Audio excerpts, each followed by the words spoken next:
Broadcasting from the Teddy Belanger Memorial Studio in Rome, New York. Welcome into episode 106 of the Avetts and Beyond. My name's Todd Emanuele. Got Ryan Boyles alongside of me as always. And special guest joining us this week.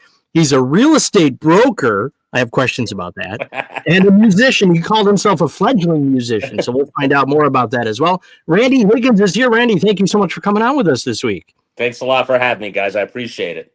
And we were warned beforehand you're a talker, and we are happy that you're a talker because we love having talkers on the show. So first question, I have to ask this right off the bat. Real estate broker, is that the same thing as a real estate agent? Yeah, a few years ago, I actually have a degree in real estate, and I did it early on in my career. And back then, a designation, when you got your license, you would be a real estate agent, and that's what they called you, unless you were a real estate broker, which is basically you ran a company, and a company could be one person. So over the years, you were designated as a real estate agent or real estate broker. Today, everyone is considered real estate brokers. Really? Now, okay. Yeah. So if you are the person that runs the company, you're basically just called a broker in charge. But that's the main difference. We're all real estate brokers. I did not know that. So there you go. We learned something new today. I have friends that are real estate agents. I thought that's what they call themselves. That's the same thing. Exactly, because let's put it this way. You said you're up in New York, Todd. Yeah, I'm in central New York. Yeah. Okay, so yeah, the law is very state to state on that because it could be different up there. In North Carolina, we're all called real estate brokers. I wonder. I'm gonna have to ask her that. My friend that's she's like a bigwig real estate agent around here. Well, I'm not that person. I'm a little wig. I don't know. So. Is that a toupee? What did I? Yeah. No, it's real estate. It's interesting in Charlotte. I've been doing it a long time, and it's you get to help people and help your friends, but you guys, the market in New York, and I'm sure Ryan's aware of down here in North Carolina, it's just crazy. There's way too many agents, and the prices are just really ridiculous. So I think it's so hard for somebody, to me, I'm very big on home ownership and seeing a lot of kids and stuff that are kind of struggling right now to get into a home. So it's I didn't mean to get into the real estate talk, but I thought I would. Well, I brought it up. It's my fault. It's okay. Yeah, it is your fault. It's all my fault. So, the real estate thing. How long have you been doing it? I started out doing it back in the early 1991-ish, somewhere in there. Wow. And I crashed and burned real quick. I was 23 years old. It was, and I worked out of Greensboro, which, and I was not ready for it. But then after a couple of other careers, I got back into it 10, 12 years ago, maybe even a little bit longer. Okay. Yeah, somewhere in that neighborhood, about maybe 12 years ago. So are you born and raised from North Carolina? Yeah, I've been in North Carolina my whole life. I was born in Asheboro, and Todd may not be aware of that. Ryan, you probably know, don't you? Oh yeah, for sure. Yeah, the home of the North Carolina Zoo. So it's pretty much geographically, it's in the center of the state. Okay. And went from Asheboro up to Appalachian. I was on the 5-year, 4-summer plan up there, and then some. And then short period of time after that, I finally found my way back to Charlotte back in the early 90s. Okay, so I'm just thinking, like Ryan says, when he's talking with people from North Carolina, his accent gets thicker, and I've heard it at times. Like his accent will get thick at times, and I kind of pick on him for that. So you don't have a strong North Carolina accent. Is that something you worked on with your music, or does it come and go, or how does that work? It definitely comes and go. I can hear it, but it's not as strong as I thought it was going to be. When I'm around, my brother has a very strong Southern accent. When I get around him, I find myself getting into the twangs and the draws and stuff. And it is easy to drop into. I don't know why. And people have told me that, like, they can't pick up on my accent. It seems like it's a pretty bland accent, but that's interesting from a singer standpoint. I do feel I do love the Americana country esque vibe of music and one of my favorite genres and I have to catch myself sometimes like okay am I trying to sing like country twang or is this how I naturally sing and it sounds like a very stupid question to ask yourself but you know you don't want to I'm not trying to sound like Johnny Cash you Right. know but I it's hard sometimes to imagine that your roots you know from a voice standpoint wouldn't come out you know. Now, do you think you don't have an accent? Because I feel like I'm from Central New York. Everyone up here sounds the same. I feel like we don't have an accent, but I think we do. We must, right? I mean, people must Todd, make fun of us Todd, you Northerners. definitely have an accent. I hate to break it to you. Oh You yeah. have got Yep. a heavy. Guilty. We would spot you a mile away. You know, we would. Yep. You know, we have lip readers down here that we could spot. Like that dude's, you know, from the north right there. I can. We can just tell by the way you move your This lips. is why, Randy, you and I are going to have to be Todd's escorts when he comes down here for Oh, the I know, David I know. Childers induction. Yeah, it's I tell you, North Carolina is it's an interesting place, especially the last few years. It's people from all over the world, it seems, and but it's fine, you know. Am I going to get made fun of? Is that what you're saying? Like when I No, I'm like some Yankees exaggerating down because there? honestly, like Randy's saying, like the influx of folks from outside the state Right. is pretty crazy. There's Yeah, probably a lot of New one of my Yorkers. best friends, and one of the guys that really turned me on to the Avett brothers is a guy named Rick Spruill, and he's from Jersey, and we clicked right away, and he was even a bigger Avett fan than I was, and he comes down here, and we become good friends, and yeah, long story short, Tim, he's from Lake Lure, Chimney Rock. He owns the Chimney Rock bar that got washed away up there. Mm. But he's brought so many of his you know good friends and family down here to live over the years. He moved here in the mid '90s, and I was like, okay, you're you're it, Rick. You're the last Jersey person we're allowing. But I think we got room for a few New York and Jersey people and all those. So y'all can come on down to visit. All right. Well, I'm coming down in October for David's induction, so we're going to talk about David in a little Yeah, bit. let's talk about that.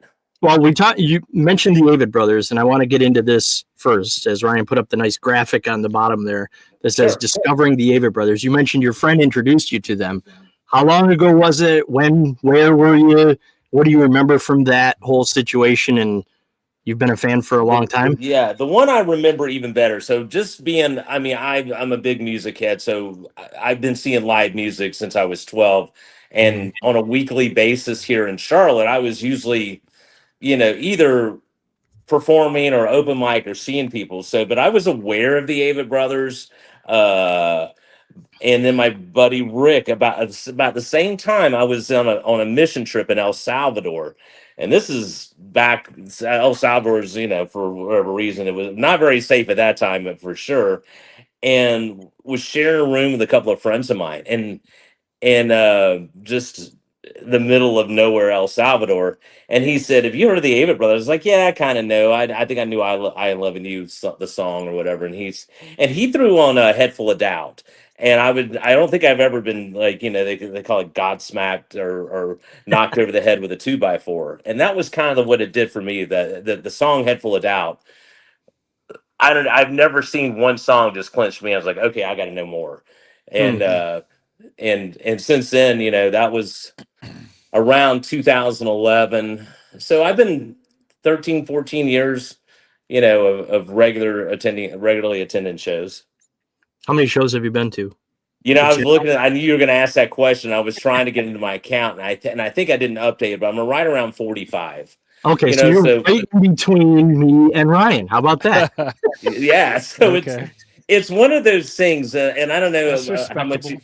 yeah, you know, that's funny that you say that because it is. That's the only thing. It's okay, and then not and not and nothing compared to some of you people. Some Uh, you people, I know. Man, I've yeah. been to 5 whole shows. Come on now. Oh, okay. Well, that's all right. Like you know, I've got you and my wife. I can hold that over now. There you go. She's been up in the 30s though. She's seen a lot though. But it's funny because I come from the Deadhead scene. I'm an old school. Yeah. I'm an old school Deadhead. So we always count at our shows, and every Deadhead will tell you exactly the number of shows he went to. So how Mhm. many So dead shows did you go to? I hit 20 exactly. Okay. And I didn't get into them till a little bit later in life. So back in like 90 91 was my first Dead shows. So I only got about 5 years of the Grateful Dead, you know. Yeah. Yeah. Yeah. And So they were hit or miss. It was always, you know, I mean, I just love the music. So you know, it was kind of a warts and all kind of thing. It was, you knew things weren't going to be good sometimes, and then other times they were, oh my God, this is amazing. So, and you it And know, probably depended it on your was the state of experience of it mind. all, I'm and sure, during the right? same show. Yeah. And it was the experience of it all, I'm sure, right? Absolutely, you know, and it was. I've always been one of those. I I have these love affairs with bands and singers and performers, and and there's a certain point you get with me, as like, oh my God, I will never leave you. That's kind of there's certain bands and music I have that way, and that's kind of the way you know, the Avets were like, oh my gosh, I found the band that finally gets me, you know, Mhm. and I get them, and I know that sounds, kind of I feel the same way though. That's how I yeah. feel about them. That's crazy. I think a lot of fans of them feel that way. So Well, you've been and I tell you, it's for me. I've always been a lyric guy. I always I've always been into the lyric side. So it was so, and then I saw, we're getting back to when I first saw them, and I saw their first show I saw was the New Year's show in Charlotte, where the mirror ball dropped, through the Oh, stage. yeah. oh yeah. Yeah, Shovels and Rope opened up that show, and fell in love with them immediately, and uh, and then just a few months later, I got into Childers. I mean, literally within I think I think it was whatever, several months after I saw my first David Childers show. So it was about Mhm. the same time when I was discovering Childers and the Avett Brothers. So Wow. you just stole one of my questions that I was going to ask you. Who were you a fan of first, the Avets or David Childers? So it's the Avett brothers, but barely. But barely. I had heard. I think I'm trying to remember. Once I kind of fell into the thing, I started going to the YouTube rabbit hole and just trying to find. I credit a lot of those people like DC Ranger fan of really turning me into a fan because, and I can name some of the Carol. I remember there's people in there I know that those are the people that really turned me on. So Yeah. those people those early videographers and finding that stuff. Um, and then so with David, a friend, we had a mutual friend, and she was running this back. I call it the very late stages of the Over Mountain Men, and Mhm. they were basically the Serpents, but they were called the Over Mountain Men, obviously, and I went. The first show I saw with David was at Kings Mountain Military Park, which it was just a strange place to. But David has all that history, that he loves, and it was a cool first show, but hardly nobody was there. Dave and I would talk about it. And I actually have a picture of Dave and I, and I took some video from that show too. But I digress. Yeah, it was about the same time with Childers and the Avets. So tell me about your relationship with David, though. Like you've been seeing him for a while. You film a lot of his shows that you go to. Um, are you from Mount Holly? No, and a lot of people think I am, and that's Okay. and it's kind of one of those things. I've kind of adopted Mount Holly, or they've adopted me. Like we were talking about the real estate. I sold Corey, David's bass player, a house over in Mount Holly. Okay. I've sold another friend of mine a house over there. And where I kind of met David goes along with that. I started getting to know David. Now, I saw him that first show, but I didn't really have any kind of relationship for years. And then I started going to a Catawba Coffee, and a guy named Doug Thompson, got to know him out there, and him and David are really good friends. And and that's kind of when this whole world of Mount Holly, Belmont. Belmont is a little town beside Mount Holly, if you don't know Todd. I know. But that whole, sorry, I had to throw that in there. But so Catawba Coffee, they call it the center of the universe, and it was one of the greatest listening rooms of all time. And you would go, and eventually, so you would go there. There'd be three performers, and it was singer songwriter. So everybody did original music, and you could hear a pin drop. And David played there very regular, and that's when I first, got and started getting to know him a little bit. And then I just started going to their shows, and I have friends ask me like, my God, how many children's shows do you go to? I said, as many as I can, because Yeah. I'm a very fortunate person that I'm here where all this great music is being created, and one of the Childers is one of the most respected songwriter performers. He's way up there for me, and I get to see him, an awful cool number of times. Yeah, I'm going to take advantage of it. That is awesome. So what do you think about the whole induction into the North Carolina Music Hall of Fame? And are you going to Well, be they there? kept it. Well, You're gonna here's the be funny. So I'm sitting there looking at the calendar. I'm trying, and at first I thought I wasn't going. Now I think I can go, but I don't have a ticket. But I'll score one. I'm not too worried. I think they were going to open up some more, but that is an honor I've been talking about a long time with friends of mine that are, that know David, and it's a very tight community in the music community in Charlotte, Mount Holly, Belmont.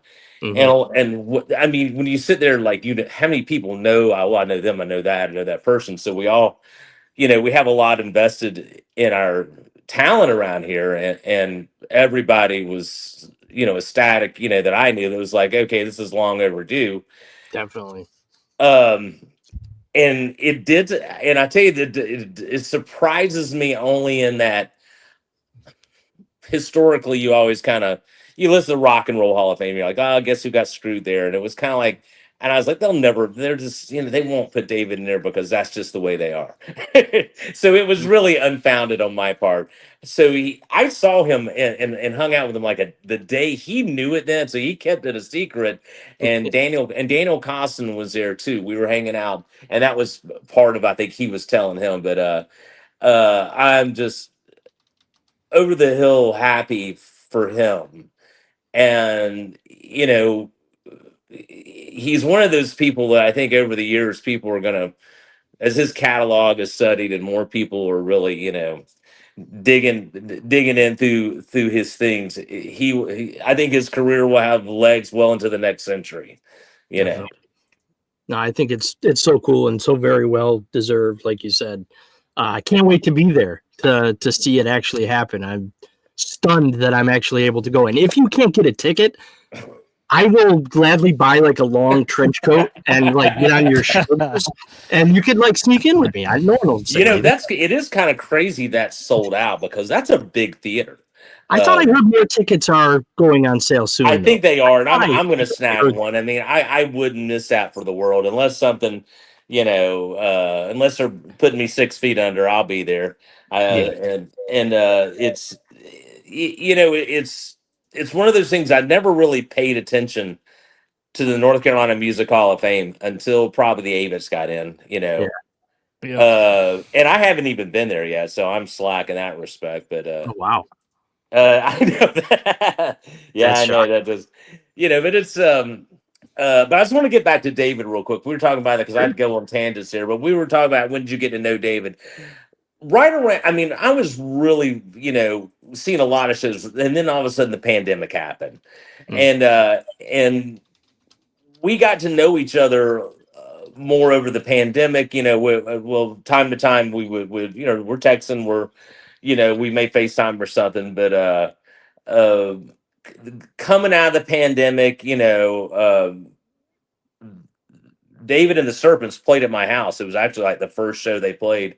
We just had a private show and 40 people. And I would say I really started getting to know him, through the press on and then after that, for about 2 years, he started inviting me to play as the set break person. So for about 2 years, I was playing the set breaks for Childers and the Serpents, and then playing with the other Serpent players, Jeff and Robert, and then David would sit in sometimes. And those were the two funnest years. So they were at least for me musically. It was, and that's how I've probably really got to know that Childers crew. Those 2 years, just hanging out with them every month. Speaking of the Childers crew, you brought a perfect segue here. All right. You got to play at the benefit that was held for David down there. And do you want to tell us about that night? Because we've talked to several people that were there. Ryan was there, and everyone had the same, like, man, this was special. That was such a cool night, cool experience to be a part. What was it like being a part of it on stage? uh 5 minutes in a blur. Luckily Danny, I think you've had Danny Platt on here. Danny Platt played, I think he recorded my song, and luckily, because I probably would not have remembered it, I did. Being on stage, I was pretty I'd played with those guys enough, but I was still terrified. I'm not gonna lie. I had played with those guys enough, and the crazy thing, I was originally scheduled to do "Don't Be Scared," and I had played that with Robert and David a couple of times, so I was very comfortable with it. And then, like, one day before, the same guy named Johnny Boswell, he contacted us, "Hey man, you can't do that song," and I'm like, "What do you mean?" He said, "I think David's gonna do it." I was like, "Yeah, I get it. It's one of his big songs." So I had to pick a new song like within one day. Oh, So man. I did end up doing a flow on river, and and I memorized everything, so I knew probably half of it anyway. But and it was an easy to record song. But getting back real quick to that night, yeah, I was terrified. I think I did okay. It's hard for me to watch anyway. But the thing I remember the most, and that night was crazy special. Us hanging out backstage, and we're just drinking some beers, and there's little jam sessions going on, and people are rehearsing outdoors, but and playing with people that they've just met. I thought was amazing, and it's always kind of been the wonderful part of that, these professional music scene. That these guys just are consummate professionals that can just off the cuff just jump in and play together. Some of the more fun nights, and I don't know how much I could tell you, but was the rehearsals leading up to that, and we were doing them in the old Dallas brewery, and guy named Bo Norwood ran most of that, and really good guy, and gotten to know him. But the rehearsals we had were, we filmed a little bit of those. They were crazy. The day of that tribute, though, it was a very emotional day. I spoke to Ryan briefly there, but it was just pretty magical. I mean, it really, you don't really, I don't throw around that a lot. I mean, because I've seen a lot of cool things musically, but it was just one of those magical days. That's the Yeah. consensus that I've heard, that it was really magical. I wish I was there. Yeah, Really I would wish I was say there. it felt different in the room or something. And I think a lot of people appeared nervous, even though there are a lot of seasoned professionals on that stage. It's one of those things, you try to. For me, I mean, yeah, I like. We can talk a little bit about me being a musician, but that's the biggest crowd I've ever played in front of, and I think it was like 250 people, somewhere around in there. I've never played in a room like that, Hmm. and everybody's paying attention, which Right. is wonderful. It's a theater where everybody's staring at you.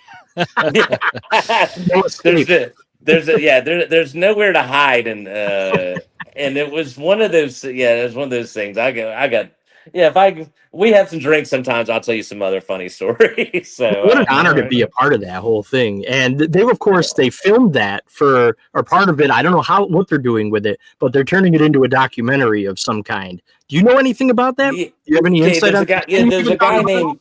named, I think it's Todd. I think it's Mustard Seed Productions, Right, right, and right. they were, and it's a guy, I don't know who exactly is in charge of that. I know there's a guy named Kenneth involved, who he ran the sound for the show, Okay. and I've seen some video. They took some video of the rehearsals we were doing.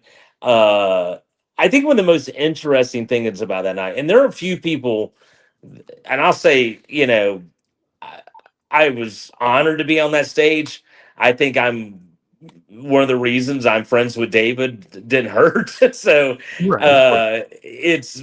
but what was the interesting thing about that? I was looking around, and these were all friends of David. Mm. That's what it was. It was, as opposed to it, and I think there should be, hey, let's get the big guns out there, and that would be fun to see, to watch with the Avetts and the people like that. involved with some kind of tribute. But this was different. It was in a small town. It was in a small town theater, and everybody's just friendly and hanging out, and it was like one of those, just hard to create special moment. Well, I wonder with the induction, like if something happens with, like you said, the bigger name guys, will there be some kind of get together where Bob shows up, Bob Crawford from the Avetts, or just a bunch of people get together and hang out, and who knows, maybe something musical magic will happen. I don't know if that made sense, but it did. No, it absolutely makes sense. And I'm that kind of guy. When you have those moments when somebody unexpectedly shows up, I've had a lot of those moments, like with the one New Year's show. It was Phil and friends, and Bob Weir and the two drummers for the Grateful Dead showed up unexpectedly, and things like that are always cool. Um, and I'm trying to think. I've met Bob a couple of times, and I try to be respectful of his time, but try to get as quick answers as I can. But I wish David would do like an Over Mountain Men show. That would be cool. That would be cool. And those two, and I know this is, we'll talk about the Avetts too. I like talking about David, but those two Over Mountain Men albums are ridiculously good. Right.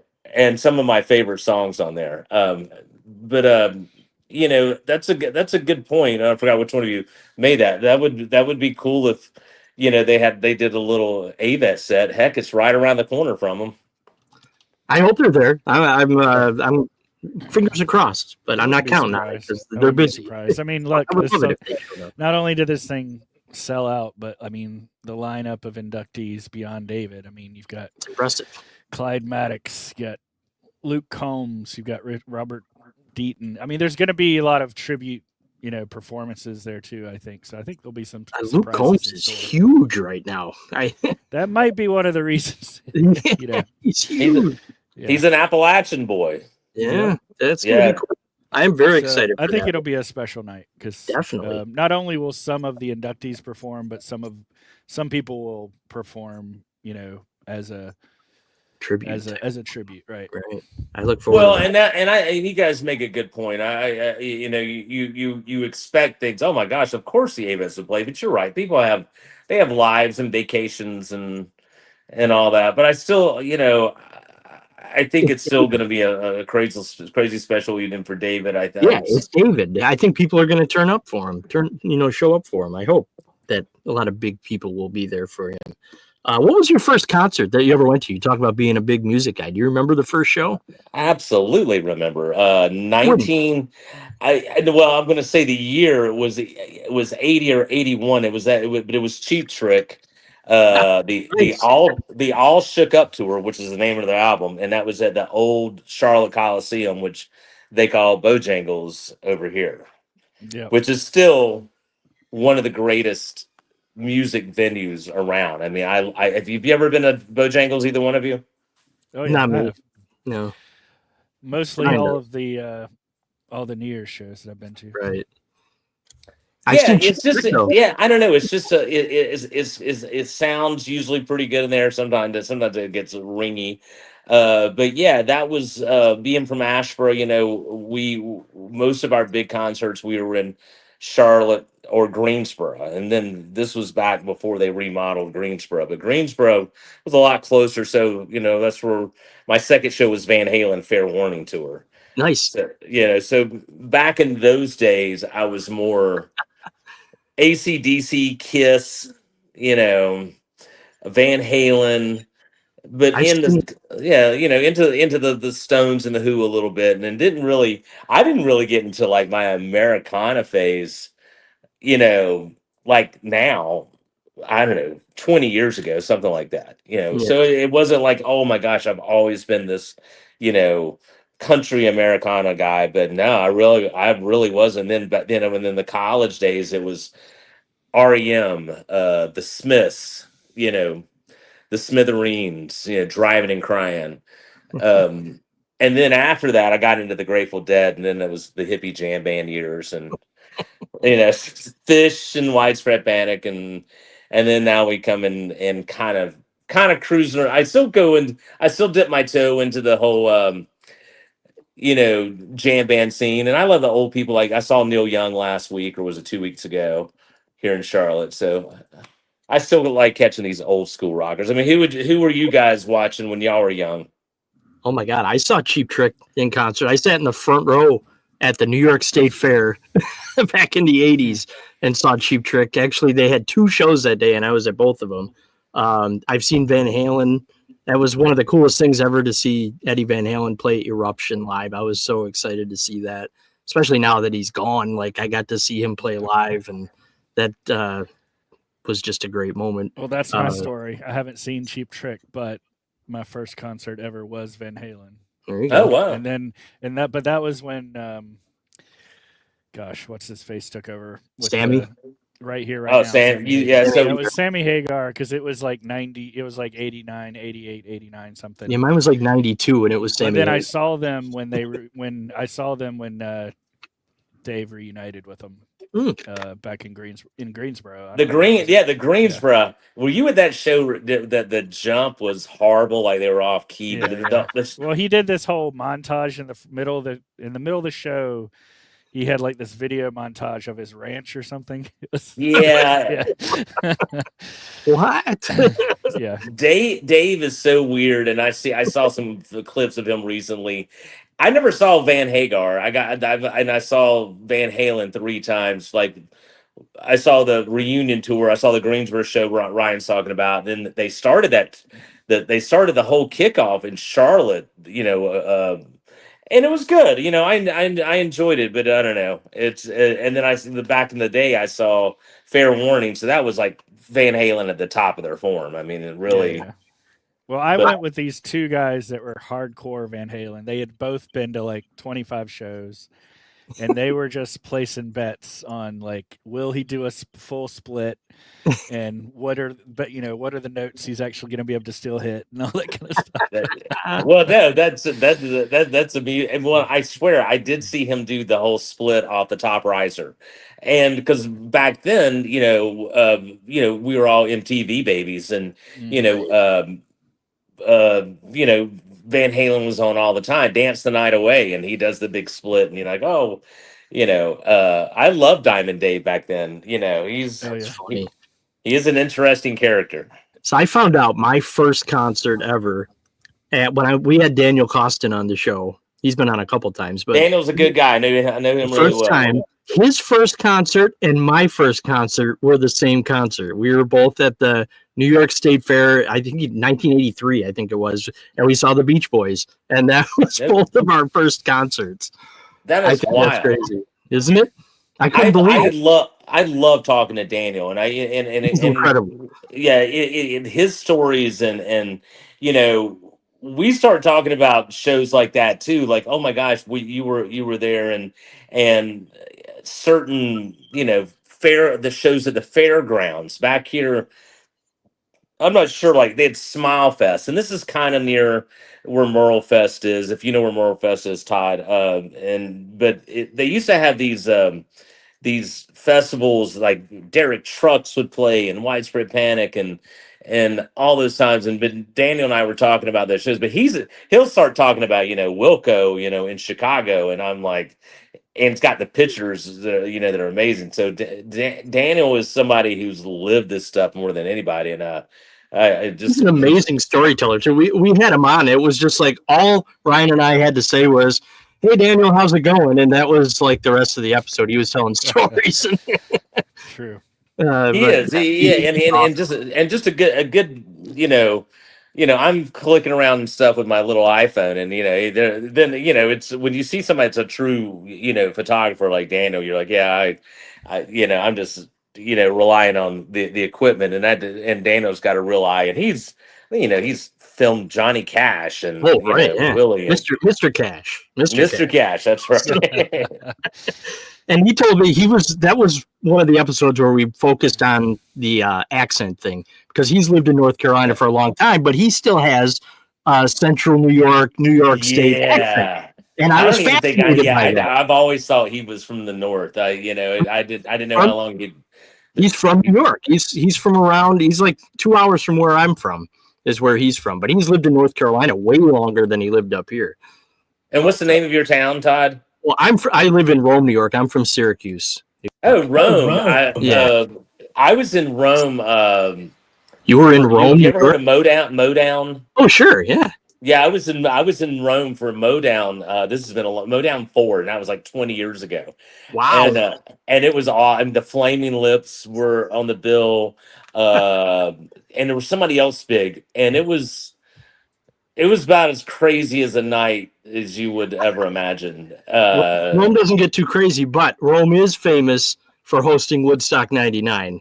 And wow, I didn't live here. Or infamous. Infamous, yes. I lived in Syracuse at that time, but my girlfriend, now wife, lived in Rome, and our house now sits right next to, literally right in front of the Air Force Base where Woodstock '99 happened. So I ended up living right next to where Woodstock was. That's where I still am. I am about 300 yards from where Woodstock was right now. Did y'all see that documentary that came out in the last couple of years on that? Great, yeah. Oh, yeah. Were you? Did neither of you were at Woodstock? Were you? No. I was there. Are you talking about that Woodstock or the original Woodstock? That Woodstock. Oh, okay. I didn't know if I was going to have to give you the finger. Like, oh, no. I didn't think you were at the original one. I know how old you are. I did not go to Woodstock, but I did go to the first 2 Bonnaroos. Okay. Which were a crazy experience. That's back when, God, it was Widespread Panic and Trey Anastasio, but it was all these, Mo and Robert Randolph and these incredible groups, but didn't go. That Woodstock '99 did look really cool. It was insane. It was crazy. Uh-oh. For Woodstock '99. Say that again. You kind of cutting out. I'm sorry. You were at Woodstock '99. I was, yeah. Okay. Wow, that's cool. Yeah, I was there all 3 days. It's funny because the first day was awesome. The second day, you could start to feel like the mood change. The entire thing was on blacktop at an Air Force base, and it was literally 100 degrees each day. So it was hot. The food, they ran out of food. They ran out of water pretty much, and the bathrooms were never cleaned. And everything started to overflow and people started to get angry and it was nuts. So by the second day, you could feel things starting to change. By the third day, people were angry. It was filthy. And my wife and I are like, I'm exhausted. Let's just go. I've seen enough. Like we were there for most of it. We left. I lived in Syracuse. So I drove home. I turned on MTV when I got home to see if it was still going on. I know they were doing live coverage and stuff.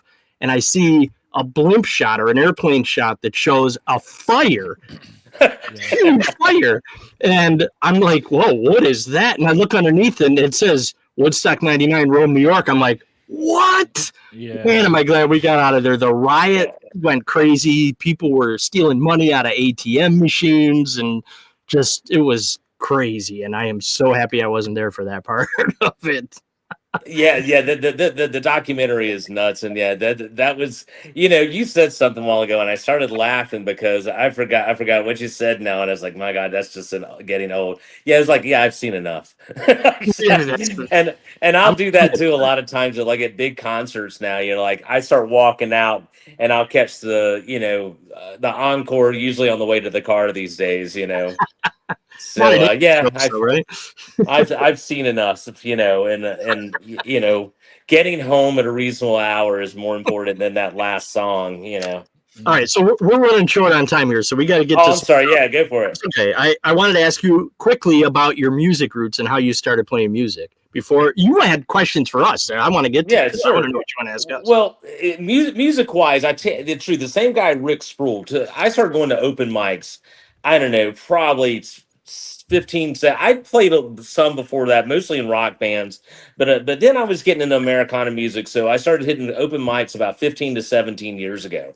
Okay. And I was in that scene for quite a while, and I started meeting musicians, and I'd never really been in a band that amounted to anything, So over time, like these open mics, like, oh my gosh, here's a guy with a stand-up bass, and a guy named Parker Foley, and then and there's a guy named Dave Strasberg, who's a great fiddle player. So I was sitting there, and I was very much into the Avett. So in my mind, I'm like, I'm going to make myself a little Avett Brothers band here, and thought, I'm an okay singer. I've never been like the guys like, oh my gosh, I want to be a lead singer, but I'm basically the lead singer out of default. So I put together a band, and this girl came up one of the open mics. She goes, "Can I sing with you?" I'm like, "Yeah, sure."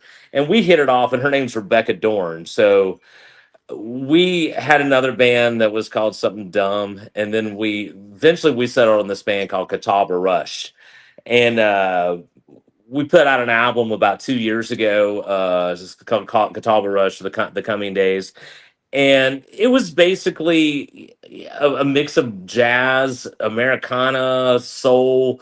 It's a very strange album. If you want to listen to it, we're the only Catawba Rush up there sometime.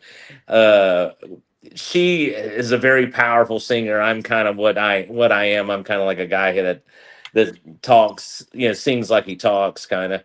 Um, and that band, we played around for a few years, and that was fun. And we haven't played that band in a while, but we're gonna hopefully get to do it again. And then I have a couple of other bands. One called Bigfoot County. That's a '70s band. I say '70s because that's where we kind of stick at. We play like a lot of Clapton, Neil Young, and the just kind of the fun old Rolling Stones. We also play some Dead and Fish and all that stuff, and that's kind of the fun anything goes band. And then I have another band called 21 Rooms. Well, that's kind of it's a line from a Grateful Dead song, and that's kind of the Grateful Dead-ish kind of band. But we don't play all Grateful Dead. But then currently none of those. I have no gig set up for any of these bands. So Okay, so you have almost as many bands as Robert Childers, is what you're yeah, it's it is interesting. Like Robert I will see these things get posted when he was playing, these crazy punk shows back in the day, and He's like a and member of 70 different bands, I think. Didn't we it well count it is 70, Ryan? it's one of those things like it putting a band together is hard as hell, and keeping one together is even harder. Right. And like Catawba Rush ended up being, it was really a core three or four of us, but then, it'd be 6, 7 people. So it's kind of hard to getting people to practice, so then like the last few years, I've just been running that David Childers thing, and he does open mics, and it gives me opportunities to break out new song, try new songs on people, and I love it. I mean, the open mic scene, I think gets a bad rap sometimes, but my God, Childers is still doing them, and Right. and And he's getting one inducted into the Hall of Fame. I mean, come on.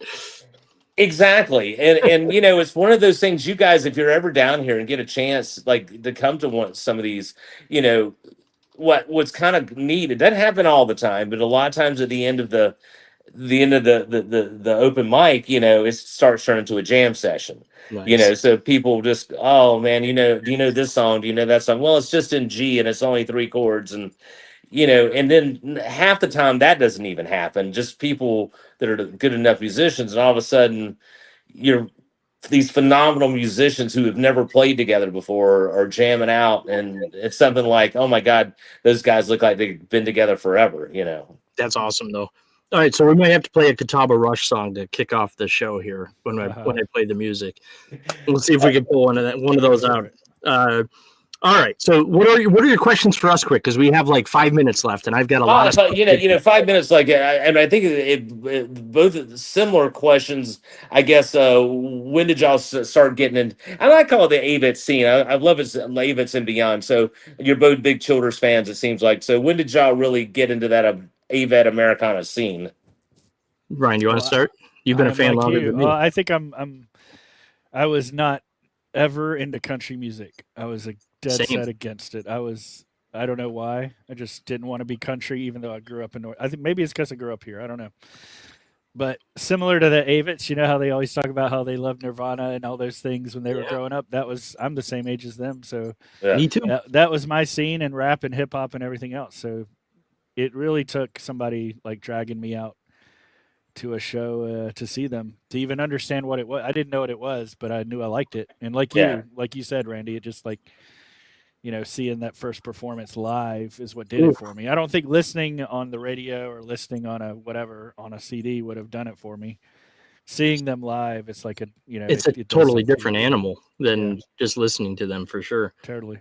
Yeah, I found them on a podcast. I listened to this podcast where they talked about music and sports, and they talked about the Avetts and played a couple songs. And I'm like, I've never heard. I mean, I've heard of them, but I never listened to them. And I heard the songs. I'm like, I gotta check out. It was 10,000 Words. It was the first song I heard. That's one of my favorites. I need Yeah. to listen to other music of theirs, and I was hooked instantly. And it was like Yeah. 2019. I didn't really start listening until then. And yeah, like Ryan says, seeing them live is, especially after all the videos and stuff that I watched at first, like Yeah. I took in as much as I could, watching the live videos of shows and stuff. It was a religious experience seeing them live for the first time. And I wish I had the chance to see them more than I do, like to travel around and stuff. I just can't do it at Yeah. this point in my life. But they have affected me unlike any other band I've ever listened to on a personal level. It's weird. Like I feel connected to them. Like Scott and I are the same age. He is 3 months younger than me. We had the same amount of kids. We listened to the same music as kids. I feel like he's my long lost brother, and I don't know him from Adam, and he doesn't know me, but I feel like very connected with them. And it's strange. And I've never felt that way about any music ever in my life. I get it, man. I mean that you're not saying something that's foreign, like, oh my gosh, that's weird or whatever. That would, I would say, with the Grateful Dead was the first band that did it for me like that. And then since then, I mean, the Avett Brothers was exactly the same. And as far as like, oh my god, I could listen to them all day, and I did. That's what Yeah. I put them on. Yeah. I'm just getting into every single I song. discovered them. You know what? I discovered them right when the album Emotionalism had just came out, and that album to me was like That album's perfect. magical. It was one of It's those you perfect. could No, listen and, top and to it's funny. bottom. It's funny that you say that, and I feel it's the same way, and I go back and forth, and I think I Am Loving You is one of those other perfect albums, and I think They are.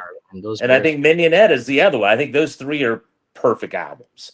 I feel that Yeah. way about all of their albums, though, for some reason. I'm so drawn to everything that they do that it's very personal. And I know other people feel the same way I do, but other people that aren't fans, like my wife and other people, think I'm crazy.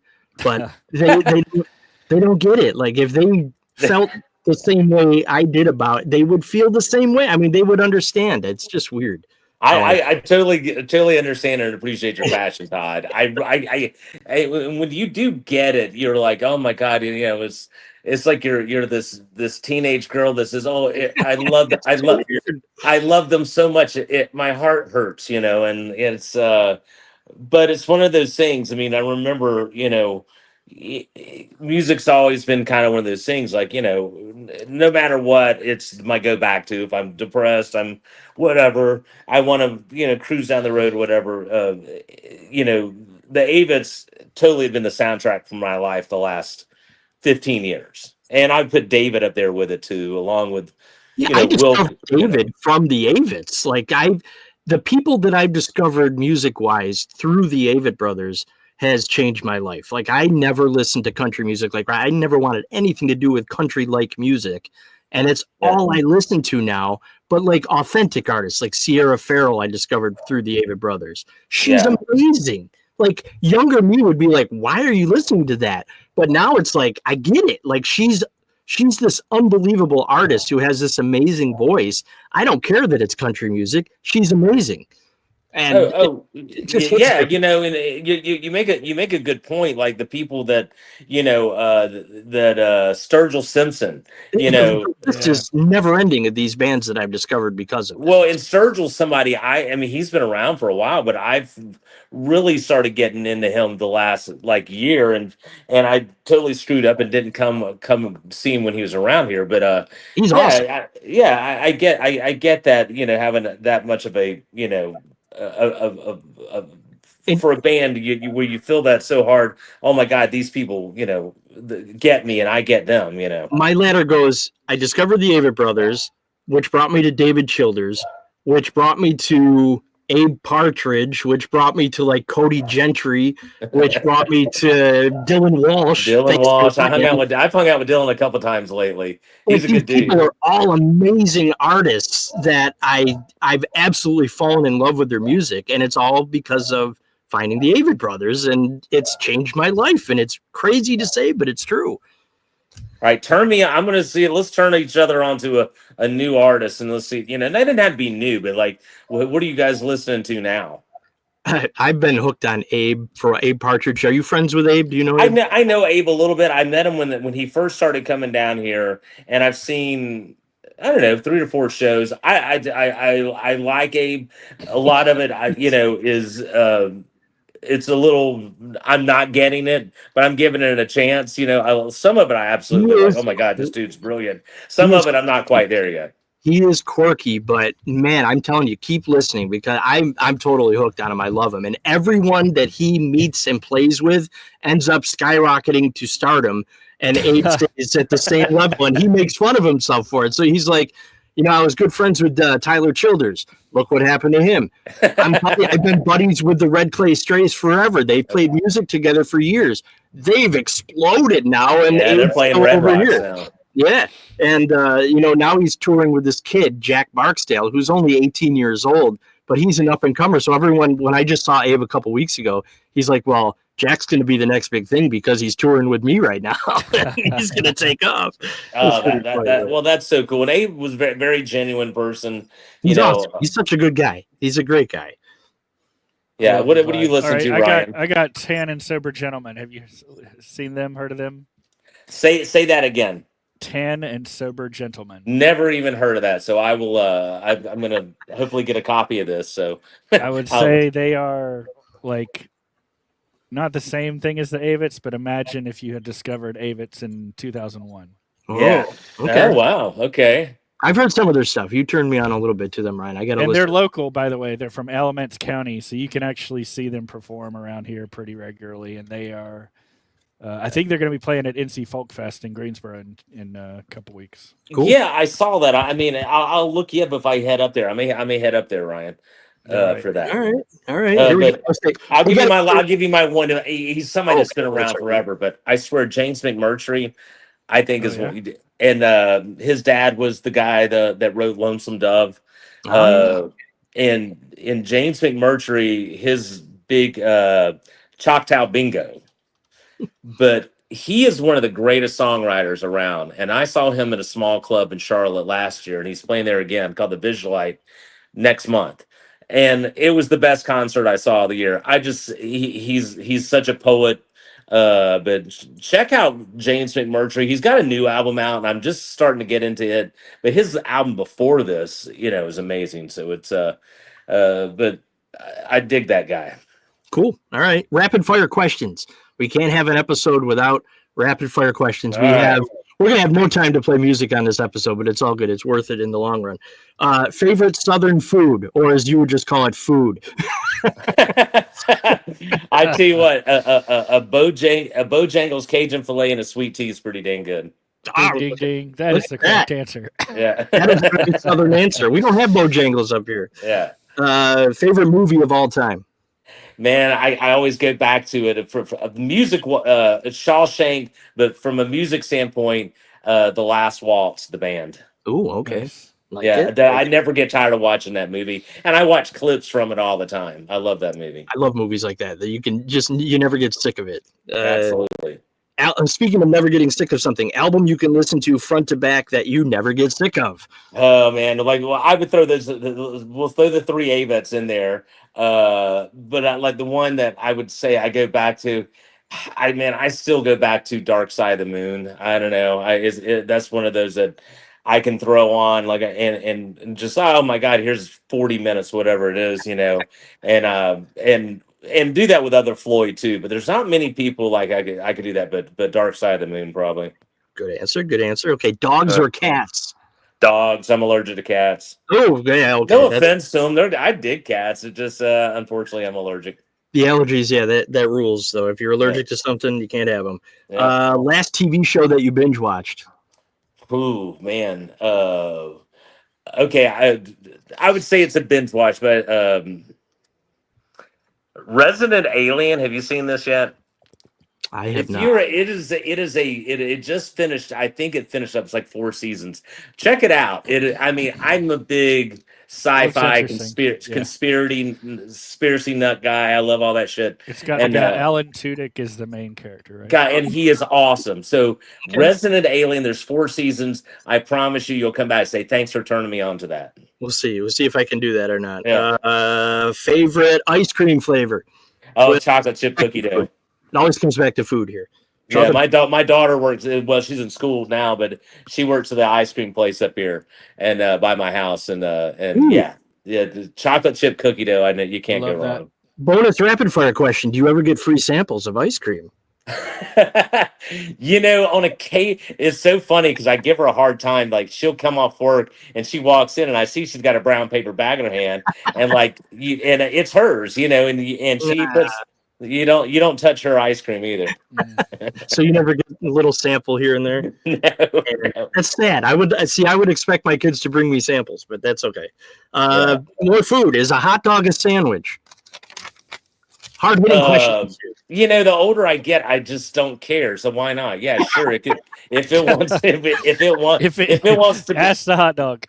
Yeah, if it wants to be a donut, I'm okay with that too. It can be whatever it wants to be. Okay, there you go. Is a hot dog a donut? Yeah. Taylor Swift or Cody Gentry? Who do you prefer? Oh, it would. Wow. I tell you what, that's Cody Gentry. That's funny. My daughter's a huge Taylor Swift fan. I think Taylor's got serious talent. It's not my thing, most of it, but she's got some great tunes, and I've heard 1980 was it 1984, 1989. What's the name of that album? 89, I think. Yeah, whatever. The one Ryan Adams covered. That's a really good album. So yeah. But I love Cody. Cody's a good dude. But I'll take Taylor, I guess. You just like killed Cody Gentry inside. I think you picked Cody first. I think we got to answer. Well, Cody's a lot cheaper to see. You talked yourself into Taylor so you didn't disappoint your daughter or something. Yeah, exactly. She keeps wanting me to. She's like, "Will you cover a Taylor song?" And I was like, "Yeah." And so I'm going to cover Ryan Adams' version of Taylor Swift's "Bad Blood." I can do that. I can pretty well. That would be nice. That works. Yeah. Favorite late night snack? Oh man, you can't go wrong with popcorn watching movies late night. Coffee or tea? I'm drinking coffee. I love coffee so much it's ridiculous. I'm drinking coffee right now. I drink it at night. But lately I'm starting to grow more fond of tea. But I would coffee by a mile though.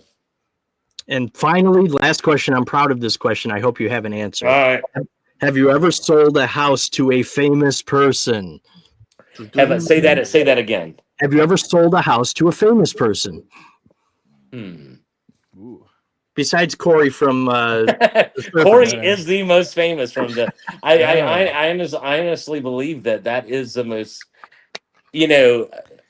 infamy. That's something else, but I can't talk about that for but nobody okay, let's do one real quick rapid fire. Most famous musician you guys have met. I got that one easy. Elton John. Wow. Wow. Bob Weir of the Grateful Dead for me. Stevie Wonder? Wow, you guys both are. No, I met Stevie Wonder as well. So I didn't list him I'm saying Elton was bigger than Stevie, but I might be wrong. They're up there. Elton, I don't know. I would say Elton's probably, I don't know. Yeah. Does Bob Crawford count? I mean, I met him on StreamYard when he was on my show. Oh, Bob? Yeah. Yeah, Bob counts. Yeah, but so it wasn't in person, huh? I'm just kidding. Bob is awesome. But the correct answer is Randy Higgins. So there we go. Ding, ding. We are out of time. Randy, thank you so much for coming on. You're definitely a talker. That was a fun hour. we had no time to play music, but it's all Yeah. this was fun. And And we'll put the I think song you- yeah, just- suggestions yeah, in just the for- liner notes. Yep. You Well, had yeah, you had your and- list of music. I will put out a Spotify playlist, or put it on YouTube actually, Sure. of the songs that you picked for the episode, and we'll post that separately from the episode. So thanks Sounds for coming good. on, man. That was a lot of fun. Yeah, I hope to. I tell you what, I really hope see you, both of you guys at the Hall of Fame. Yes, I Yes, hope to see sir. you down there too. Absolutely. Thanks for your time. See you next month. All right, Bye-bye. thanks a lot. Bye-bye. Bye.